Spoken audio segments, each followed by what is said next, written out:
Olá, meus irmãos, Deus os abençoe em nome de nosso Senhor Jesus Cristo. É uma grande honra e um grande privilégio estarmos aqui para mais essa conversa. Estamos nos aproximando da semana da Páscoa e temos muito o que recordar nessa Páscoa sobre o poder vivificador do Espírito Santo que foi prometido para a igreja aqui do tempo do fim, em Joel capítulo 2, a partir do verso 28, que a igreja receberia o poder vivificador do Espírito Santo, o mesmo Espírito que ressuscitou a Jesus de entre os mortos. Esse Espírito seria derramado sobre a igreja no tempo do fim, com o propósito de trazer a plenitude da palavra e trazer em ordem, primeiro, a ressurreição dos mortos e em seguida nós, os que ficarmos vivos, seremos transformados e juntos subiremos a encontrar o Senhor nos ares. Mas, como diz a Bíblia, eles sem nós não poderiam ser aperfeiçoados. Então há uma promessa de uma ressurreição espiritual aqui nos nossos dias, para essa igreja verdadeira que está exemplificada na profecia de Ezequiel 37, no Vale dos Ossos Secos, também exemplificada no livro de Joel, na restauração da árvore noiva, também está exemplificado Mateus 25, quando Jesus vem para um casamento. Tudo isso são tipos verdadeiros para a igreja no tempo do fim. Veja, também representado em Ruth, em Boaz e demais escrituras. Agora, nós estamos no terceiro êxodo. O primeiro êxodo foi marcado precisamente pelo ministério de Moisés, um profeta. Então Moisés disse: o Senhor levantará um profeta como eu. Veja, então temos Jesus Cristo em sua primeira vinda. Veja, quando a mulher do poço o encontrou, ela sabia que ele era o profeta que Moisés havia falado. Veja, e esse mesmo Jesus estaria aqui no tempo do fim, de acordo com Lucas 17:30, nos dias da vinda do Filho do Homem. O mesmo está em Atos 3, quando Pedro se refere ao tempo da restauração de todas as coisas. Ele também se refere de que Deus levantaria um profeta como Moisés. Por isso o anjo veio na caverna até o profeta. Veja, ele estava lá orando, buscando explicações a respeito do dom que ele tinha, das visões e das profecias e tantas coisas que estavam perturbando a sua mente. Então ele estava lá orando, de repente uma luz pairou no teto da caverna e da luz saiu um homem. Veja, 1,90 m, 90 quilos, cabelo cor de oliva. Veja, e eu penso que é o mesmo Deus que veio a Abraão, o mesmo Melquisedeque, sem pai, sem mãe, sem genealogia. Ele disse: assim como a Moisés foram dados 2 dons, a ti também serão dados 2 dons. Veja, um profeta como Moisés, de acordo com a profecia. Logo tivemos o pilar de fogo, que vindicou o ministério de Moisés. Moisés havia dito que ele tinha visto uma sarça ardente e a sarça não se consumia, e da sarça ele ouviu uma voz e assim por diante. Demoraram muito para crer, mas quando Deus os estava tirando do Egito, Deus apareceu para aquele povo em forma de um pilar de fogo. Então tivemos a nuvem guiando o povo pelo deserto, um profeta, um pilar de fogo, veja, identificando, veja, aquela Páscoa, havia um cordeiro sacrificial e o sangue aplicado na porta. Esse foi o primeiro êxodo e a primeira Páscoa no primeiro mês de abril, porque era quando o cordeiro era sacrificado, no primeiro mês, no 14º dia. Logo tivemos o segundo êxodo, agora com Jesus Cristo. Ali estava um profeta, ali estava o mesmo pilar de fogo e ali estava o mesmo sinal messiânico. Eles tiveram uma Páscoa, a Santa Ceia.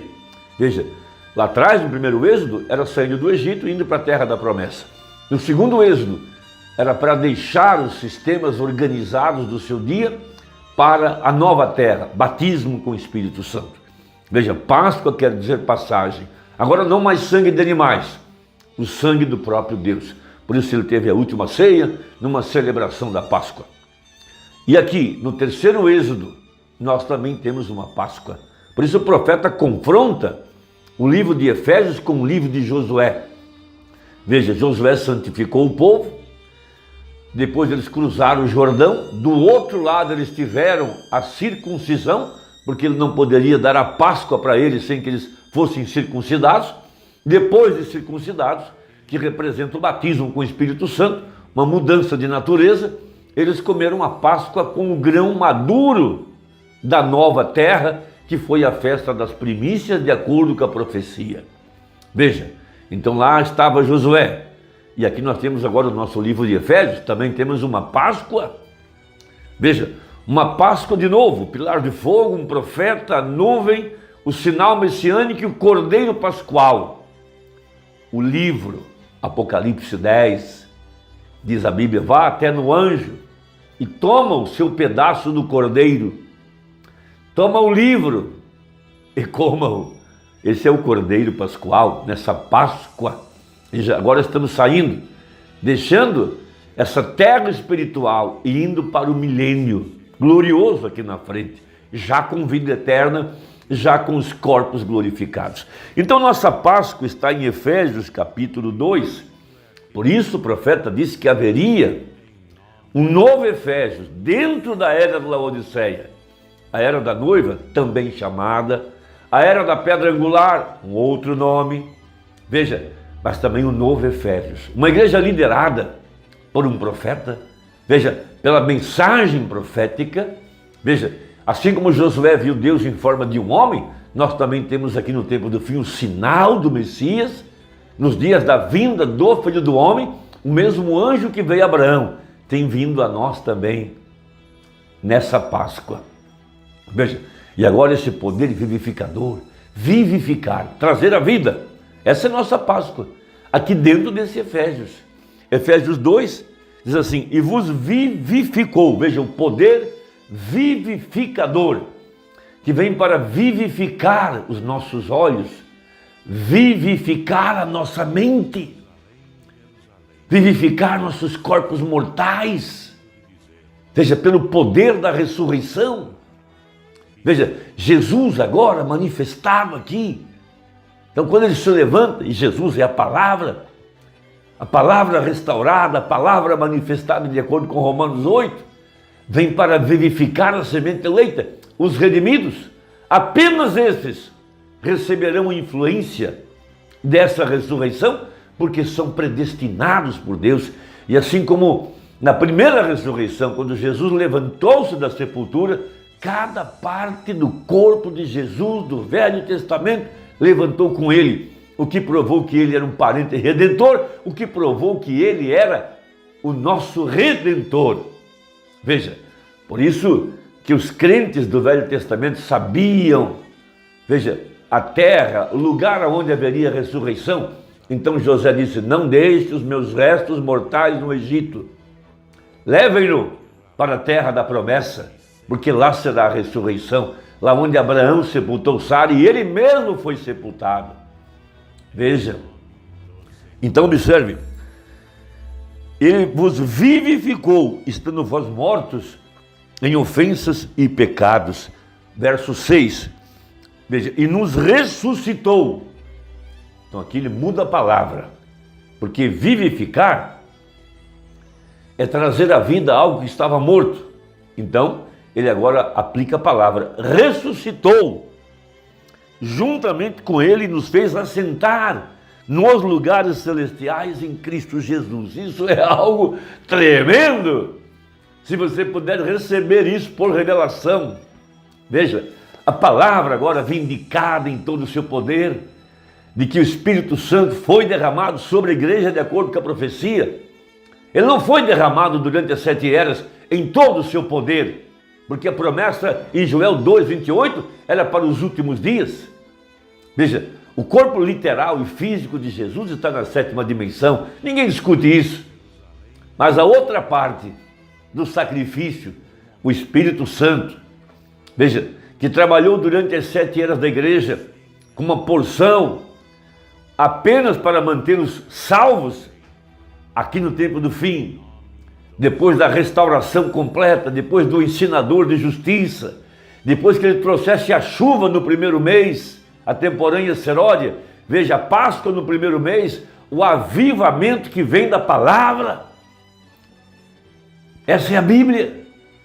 No primeiro dia da semana, outra vez. Veja, então eu quero tomar isso com essa perspectiva de vivificar e ressuscitar.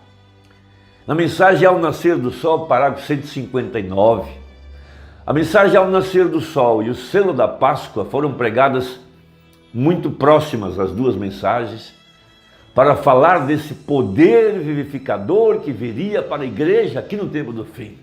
Nesse momento, nós estamos numa Páscoa, indo para a eternidade. Então tinha que haver um profeta, tinha que haver o pilar de fogo, tinha que haver a nuvem e tinha que ter um pão asmo. Por isso João foi tomar um livro. Uma parte era doce, uma parte era amarga, porque lá atrás eles comiam pão asmo com ervas amargas. A perseguição, a crítica, a rejeição, a incompreensão, essa parte amarga. Então diz o profeta, agora notem bem este poder vivificador. Está citando Efésios 2. Veja, esse poder vivificador tem um outro nome, é chamado de Zoe, ou seja, a própria vida de Deus vindo sobre o crente. Porque no livro de Joel, capítulo 2, verso 28, lá está escrito que ele derramaria sobre nós o Espírito Santo. Para nós dá a ideia de um líquido sendo derramado dentro de outro recipiente, mas diz o profeta que a palavra no grego é kenos, ou kenos, como quiser. Veja, ou seja, mudando de forma. Veja, agora o corpo de Cristo, não mais ela, não mais denominação, não mais sacrifício de cabras, agora ele, o corpo de Cristo.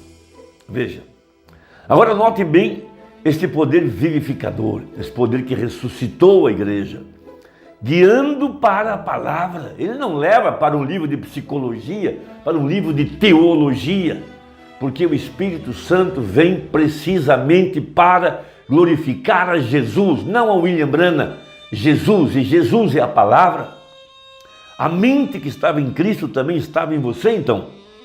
Veja, estou procurando lhes mostrar que quando Deus levantou a Jesus dentre os mortos, naquele instante também levantou a você e também lhe vivificou a vida juntamente com ele. Você é agora mesmo vivificado a vida, ainda que então você fosse apenas um atributo em seus pensamentos, mas Deus havia visto tudo nele.